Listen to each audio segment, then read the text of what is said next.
आयुध निर्माणी येथे झालेल्या स्फोटात मृत्युमुखी पडलेल्या 8 कर्मचाऱ्यांना कॅन्डल शांती मार्च आणि शोकसभेतून श्रद्धांजली वाहिण्यात आली.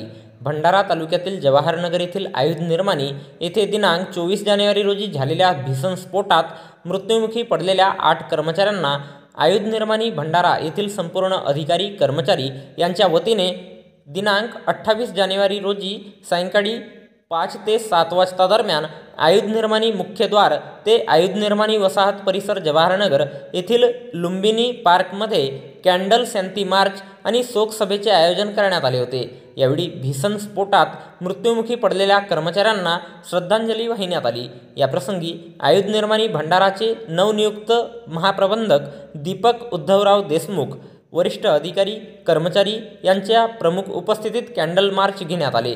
यावेळी आयुध निर्माणीतील अधिकारी कर्मचारी, मृतक आणि जखमी यांचे कुटुंबीय, विविध संघटनांचे पदाधिकारी, विविध राजकीय पक्षांचे प्रतिनिधी तसेच परिसरातील नागरिक मोठ्या संख्येने उपस्थित होते.